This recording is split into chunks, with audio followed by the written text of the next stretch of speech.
सुनबाई, आजही चहा काल सारखाच बनव. अगं, कोणती नवीन चहापत्ती आणली आहेस का? काय ग, कालच्या चहाचं रहस्य काय आहे? प्रत्येक चांगल्या चहासाठी आवश्यक आहे राजहंस दूध. चहापत्ती तीच, फक्त दूध नवीन. तुम्ही फक्त दूध बदला. राजहंस दूध आणा आणि असा मस्त चहा बनवा. अध्यक्ष महोदय, मी आपल्या माध्यमातून अतिशय महत्त्वाच्या अशा लक्षवेधीद्वारे आपलं आणि मंत्री महोदयांचं लक्ष वेधू इच्छिते. संपूर्ण महाराष्ट्रातच नव्हे, अहिल्यानगरमध्येच नाही, परंतु संपूर्ण महाराष्ट्रातील हा अतिशय महत्त्वाचा विषय आहे. ज्या काही आपल्या सरकारी जमिनी आहेत, ज्यामध्ये ग्रामपंचायत असेल, नगरपालिकेच्या असेल, महानगरपालिकेच्या असेल आणि देवस्थानच्या इनामी जमीन आहेत. आज आपण बघितलं तर गावोगावी ज्या ज्या ठिकाणी देवस्थानच्या इनामी जमिनी आहेत त्याच्यावर अतिक्रमण झालेलं दिसतोय.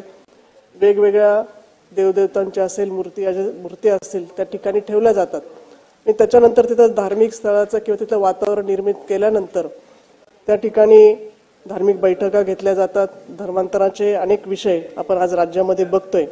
आमच्याही अहिल्यानगर येथे कर्जत असेल, कोपरगाव, बोलेगाव, राहुरी, नागापूर, पिंपरी अवघड, वांबोरी, गुहा, खडांबे, गुंजाळे, जवखेड खालसा, पाथर्डी, कोलार अशा जवळपास 25 ते 30 ठिकाणी या इनामी जमिनावर अतिक्रमण केल्याचं दिसून आलेलं आहे.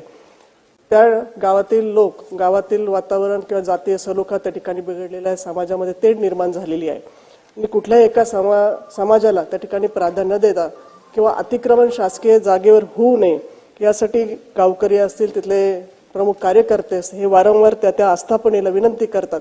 परंतु ग्रामपंचायती एखादा विभाग महसूलच्या जागेवर अतिक्रमण केलं असेल किंवा देवस्थानच्या, तर महसूलकडे गेल्यानंतर त्या ठिकाणी सांगितलं ग्रामपंचायतनी परवानगी दिली असेल, तिथलं अतिक्रमण काढलं गेलं पाहिजे. परंतु माझी ग्रामपंचायतची तेवढी क्षमता त्या ठिकाणी नसते आणि ते अतिक्रमण काही काढलं जात नाही. म्हणून माझी या ठिकाणी मंत्री महोदयांना विनंती आहे की ज्या ज्या ठिकाणी या देवस्थानच्या किंवा महसूलच्या असेल, महानगरपालिका असेल, नगरपालिकेच्या ज्या जागा आहेत त्याच्यावर अतिक्रमण झालेलं आहे ते काढण्यासाठी एक ठोस पावले या ठिकाणी उचलली गेली पाहिजेत. ही अतिक्रमणं होऊ नयेत. त्याचबरोबर जातीय सलोखा त्या ठिकाणी टिकला पाहिजे यासाठी आपण काय उपाययोजना करणार आहात. त्याचबरोबर हे अतिक्रमण झाल्यानंतर काही देवस्थानच्या जमिनीवर हॉटेल झालेले आहे, तिथं अवैध धंदे चालू, तिथं दारू विक्री होती, विद्यार्थी जात येतात, त्यांची छेड त्या ठिकाणी काढली जाते आणि मग त्या समाजामध्ये वातावरण अतिशय बिघडलेलं आहे. म्हणून माझी विनंती आहे की ज्या ज्या महाराष्ट्रात आमच्या अहिल्यानगरमध्ये या देवस्थानच्या जागेवर अतिक्रमण झालेले आहेत त्याला पायबंद काढण्यासाठी आपण काय आपल्या विभागामार्फत पावले उचलणार आहात, जेणेकरून आज ग्रामपंचायतीमध्ये अतिक्रमण झालं, आज एखाद्या घरकुल मोदी साहेबांच्या नेतृत्वाखाली घरकुलं मोठ्या प्रमाणावर होत आहे, परंतु तिथं ज्यांना जमिनी नाही तिथं आपण शासकीय जागा देऊ शकत नाही. तिथं गावामध्ये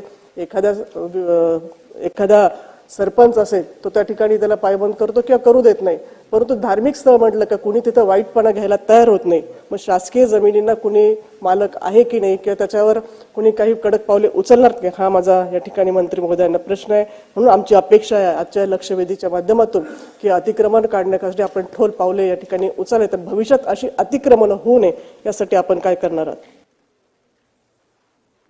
दादा, अरे 7 दिवसावर आले लग्न, सगळी तयारी झाली, पण फर्निचरचं काय?